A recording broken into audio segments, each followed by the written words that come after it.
جانے کی پابندی لگا دی گئی. جنات کوئی خبر نہیں لاتے. اسی کو کسی شاعر نے خوب کہا، در عرض سما کی محفل میں لولا کا لما کا شور نہ ہو. در عرض سما کی محفل میں لولا کا لما کا شور نہ ہو. یہ رنگ نہ ہو گلزاروں میں، یہ نور نہ ہو سیاروں میں. چاند حضور پر ہر ذرے ذرے کا ادب واجب، ہر ذرے ذرے پر حضور کا ادب واجب ہے. اور جس سال حضور پیدا ہوئے اس کو عام الفیل کہا جاتا ہے. ابرہہ ایک بادشاہ تھا، اس نے ہاتھیوں کی فوج لے کر مکے کو ڈھانے کے لیے آیا کہ مکے کو گرا دیں گے. اس کو عام الفیل کہتے ہیں. فیل عربی میں ہاتھی کو کہتے ہیں. لکھا ہے عربی میں ولد فی عام الفیل. حضور جو ہے وہ عام الفیل میں پیدا ہوئے اور اللہ کی غیر معمولی نصرت کا مشاہدہ کرایا گیا. کوئی حفاظت کرنے والا نہیں مکے کا. بظاہر بڑی بے سر و سامانی کے ساتھ مکہ زمین پر پڑا ہے اور ابرہہ اپنی ہاتھیوں کی فوج لے کر ڈھانے کے لیے نکلا ہے. اپنی حکومت کے غرور میں، اپنی طاقت کے نشے میں آ کر کے اسے اللہ کی قدرت نظر نہیں آئی. اس نے اللہ کی قدرت کو نظر انداز کرتے ہوئے آگے بڑھا. یہ اس بات کی ایک نشانی تھی، لوگوں کو یہ سبق دینا تھا کہ دیکھو جس طرح ہم نے کعبے کی بے سر و سامانی میں حفاظت کی ہے، اسی طرح اس کعبے کا ایک ذمہ دار ہونے والا ہے اس امت کا آخری نبی. وہ بے سر و سامانی میں ابھرے گا. اس کے پیدا ہونے سے پہلے باپ کے سائے کو اٹھا لیں گے، ماں کے سائے کو بھی اٹھا لیں گے، اس کے دادا کے سائے کو بھی اٹھا لیں گے، اس کے بعد چچا کے سائے کو بھی اٹھا لیں گے. بے سر و سامانی میں ہم اپنی قدرت کے بل بوتے پر پوری دنیا کو اس کے قدموں پر جھکنے کو مجبور کریں گے. خبردار بے سر و سامان دیکھ کر کے دست اندازی کرنے کی کوشش نہ کرنا. اور یہ اس بات کی طرف اشارہ تھا کہ جس سال حضور پیدا ہوئے اس سال کفر کی طاقتوں کو پامال کیا گیا تھا. اس لیے کہ ایک ایسے نبی کو برپا کیا جا رہا ہے جس کے ہاتھوں پر کفر کی طاقتیں پامال ہوں گی، کفر کی طاقت ٹوٹے گی، کفر کا غرور مٹی میں ملے گا. قیصر و کسریٰ کی شان آن بان کو مٹی میں ہمیشہ کے لیے ملا دیا جائے گا. یہ اللہ وحدہ لا شریک لہ کے نعرے کے علاوہ کسی کی تعریف اس روئے زمین پر نہیں ہو سکے گی. اس کے بعد اللہ کے علاوہ کسی کے سامنے سر نہیں جھکایا جائے گا. اللہ کے علاوہ کسی کے سامنے ہاتھ باندھ کر کھڑے ہونے کو حرام قرار دیا جائے گا. حضور فرماتے ہیں خود کہ حضرت آدم سے لے کر میری والدہ تک، حضرت آدم سے لے کر میری والدہ تک کوئی عورت نے کبھی گناہ نہیں کیا، زنا کے قریب نہیں کی. اس لیے کہ انہی عورتوں کے سلسلے سے اس امت کے آخری نبی کو پیدا کرنا ہے. حضرت آمینہ کہتی ہے کہ جب میں حمل سے تھی، امید سے تھی، ایک نور ظاہر ہوا، ایک نور ظاہر ہوا. اور کہتے ہیں کہ اس نور میں ازاد منا قصور الشام. نہیں، جب میں حمل سے تھی ایک نور ظاہر ہوا.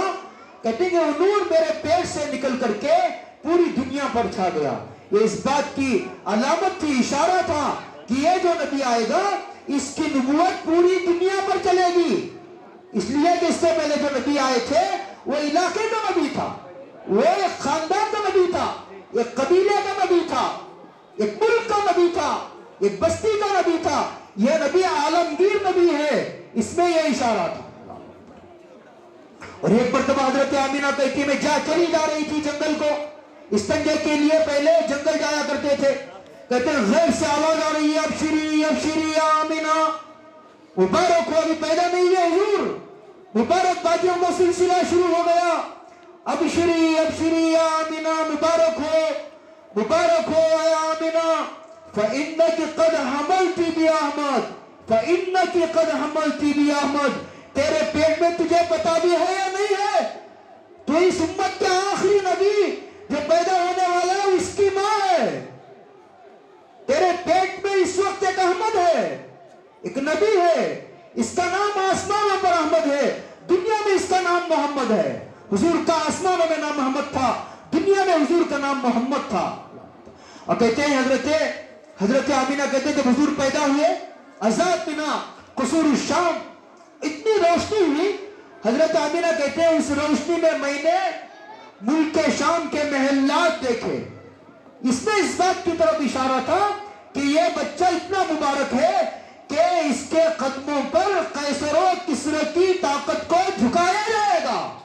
بظاہر یتیم پیدا ہوا ہے، حکومت نہیں، خزانے نہیں، پیسے نہیں، طاقت نہیں، خاندان مخالف، پورا وطن مخالف، پورا مکہ مخالفت پہ تلا ہوا ہے، لیکن خدا آسمانوں پر بیٹھ کر اس کی پشت پناہی کر رہا ہے۔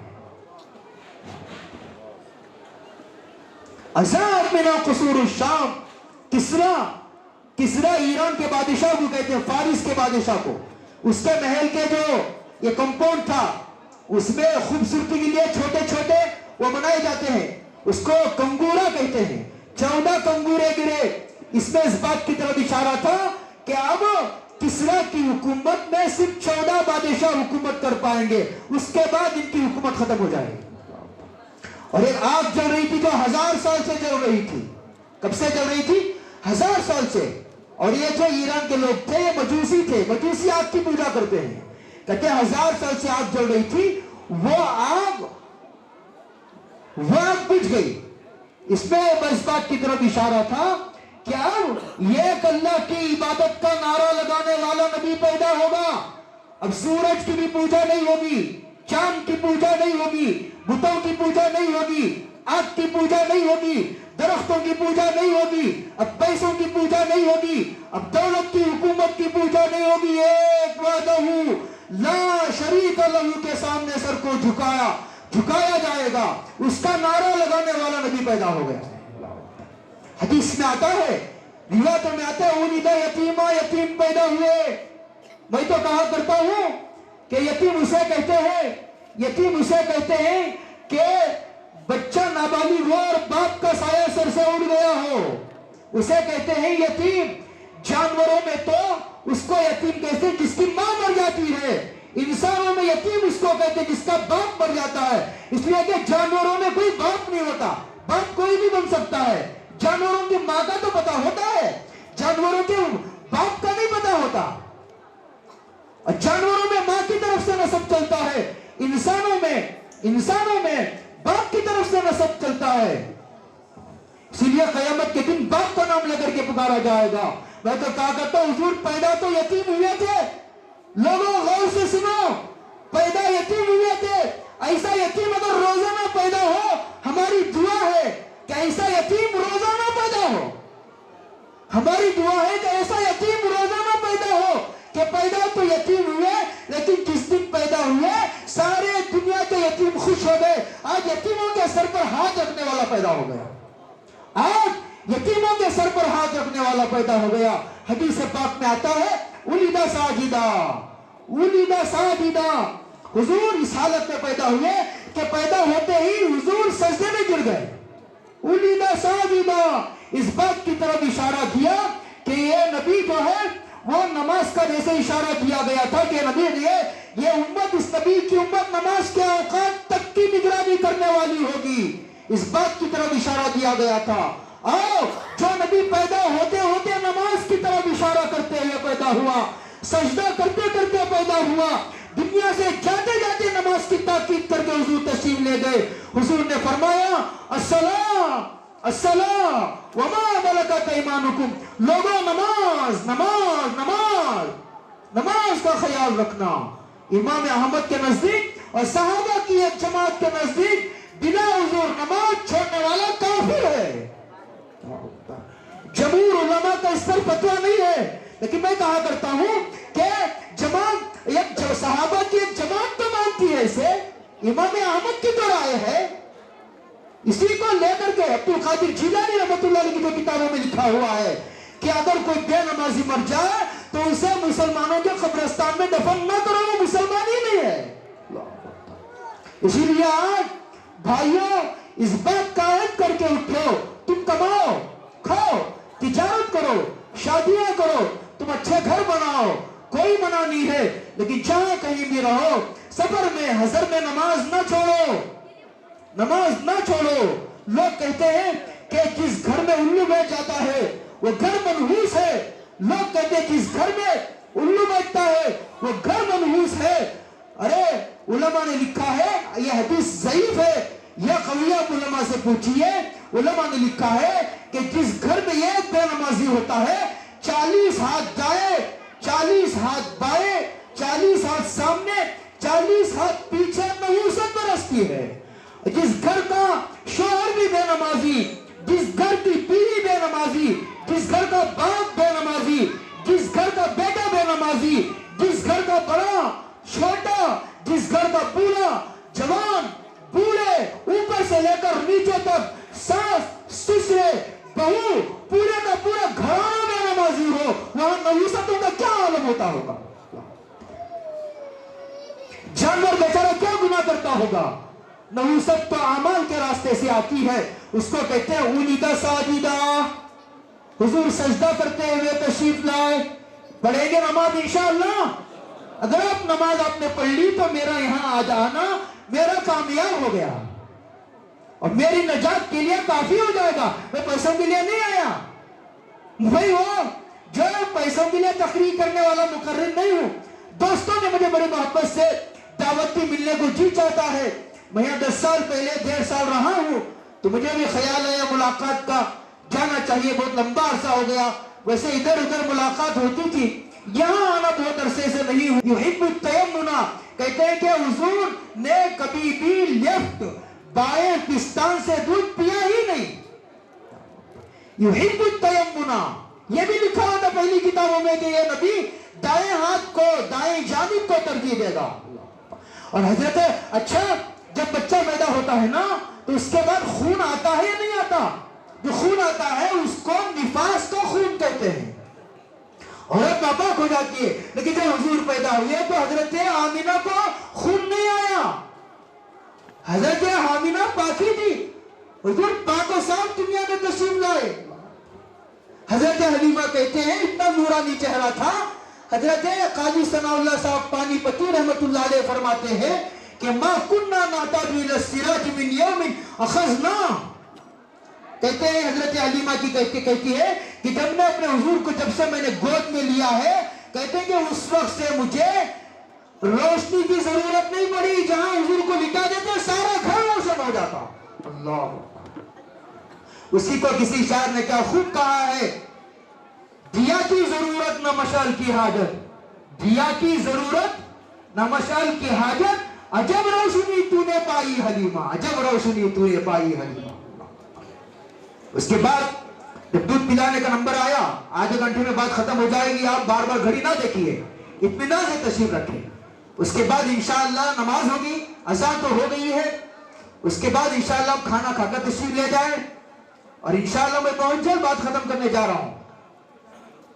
پہلے رواج تھا کہ بچوں کو دودھ پلانے کے لیے دیہاتوں میں بھیجا جاتا تھا، وہاں کی زبان بھی صاف ہوتی تھی، غذا بھی صاف ہوتی ہے، وہاں کی اوریجنل غذا ہوتی ہے، آب و ہوا آلائشوں سے پاک و صاف ہوتی ہے۔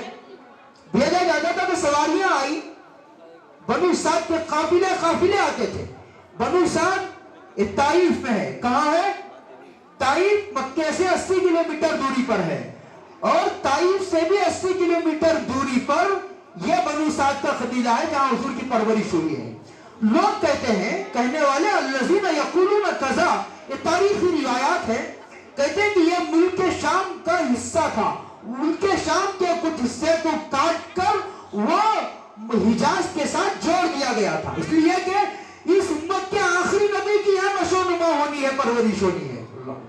کہاں تک انتظام ہو رہا ہے؟ بعضوں نے یہ لکھا ہے طائف کو طائف اس لیے کہتے ہیں کہ طائف کے اتنے حصے کو گود میں لے کر کے جبریل نے کعبے کا طواف کرا کر کے اور اس حصے کو لے جا کر کے طائف میں فٹ کر دیا تھا۔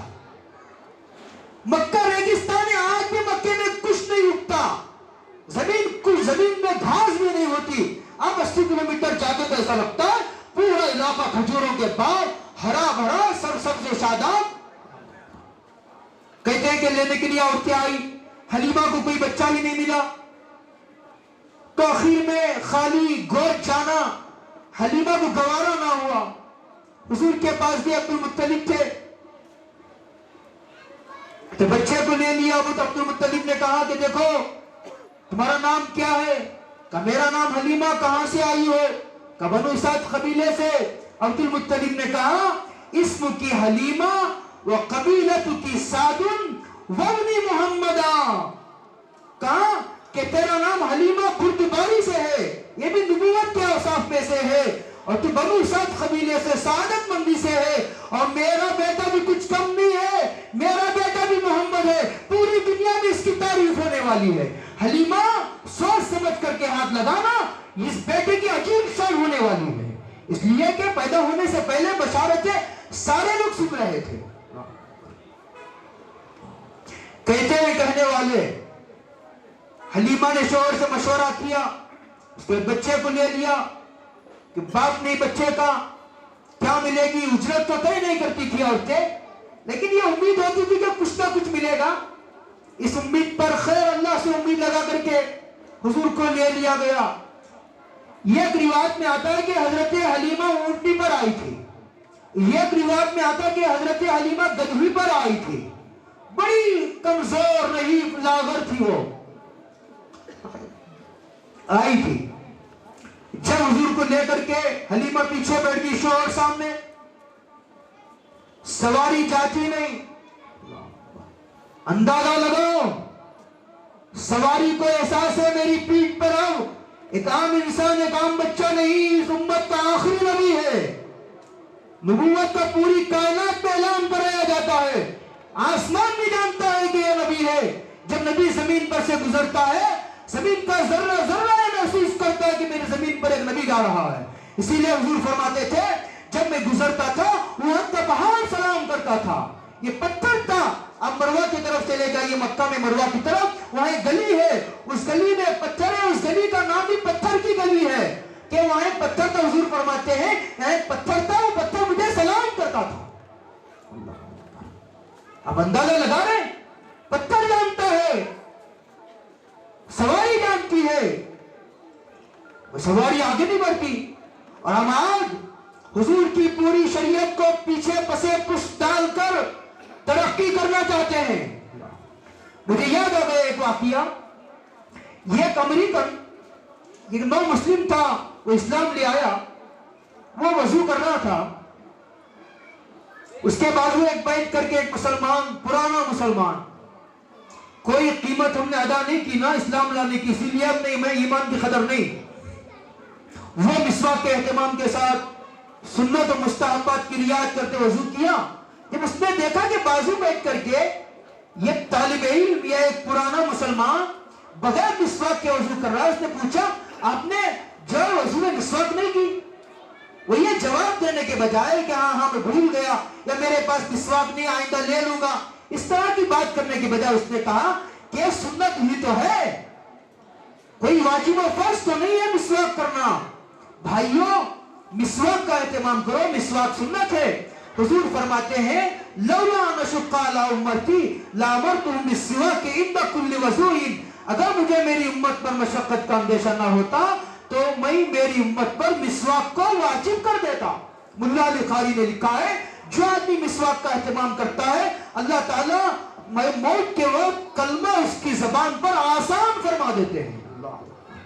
آپ سمجھ رہے ہیں, حدیث پاک میں آتا ہے ایک آدمی مسواک کے ساتھ نماز پڑھتا ہے تو اسے 27 نمازیں پڑھنے کا اجر ملتا ہے. خیر سواری نہیں بڑھتی آگے, تو حلیمہ کے شوہر نے مشورہ دیا کہ معلوم ایسا ہوتا ہے 2-3 مرتبہ ایسا کرنے کے بعد ان کو اندازہ ہو کہ اس بچے کی وجہ سے تو نہیں, اس لیے ایسا کرو اس بچے کو سامنے بٹھا, میں لے کر کے بیٹھ جاتا ہوں. جب سامنے لے کر کے بیٹھے تو حلیمہ کہتی ہے کہ میری چھاتیاں دودھ سے بھر گئی, میرے چھاتیوں میں دودھ نہیں تھا, ہمارا ایک بیٹا تھا عبداللہ, وہ دودھ نہ مکمل ملنے کی وجہ سے رات بھر رویا کرتا تھا, میری چھاتیوں میں دودھ آ گیا اور اونٹنی میں جان آ گئی, اور اونٹنی جو ہے کمزور نہیں تھی, جان آ گئی, تیزی سے چلنے لگی. مولانا مکی ہمارے, وہ حرم شریف میں بیان کرتے, وہ تو یہاں تک کہتے ہیں اگر آپ کو اندازہ نہ ہو تو کبھی مدینہ مدینے چلے جاؤ, مدینے جا کر کے دیکھو, یہاں دو عالم کا آقا سو رہا ہے, بلی نہیں بھونکتی. لوگ جا کر کے بے ادبی کا مظاہرہ کرتے ہیں روزے کے قریب, چیخو پکار کرتے ہیں, کوئی فوٹو لے رہا ہے, کوئی ویڈیو بنا رہا ہے. بلی آواز نہیں کرتی, کتا نہیں بھونکتا. اس سے آگے بڑھ کر کے کہو, اب کبھی غور کرنا, مدینہ جاؤ, مدینہ ضرور جاؤ. میری تو یہ تمنا ہے کہ اللہ کو جب تک منظور ہو دین کی خدمت لے, جب مرنے کا وقت ہے اللہ مدینے کی موت نصیب فرمائے. لیکن حضور نے فرمایا اگر مدینے میں مر سکتے ہو تو مدینے میں مرنے کی دعا کرو, کوشش کرو. جو مدینے میں مرتا ہے اللہ تعالی اس کا فلا حساب علیہ ولا کتاب, اس کا نہ حساب ہوگا نہ کتاب ہوگا.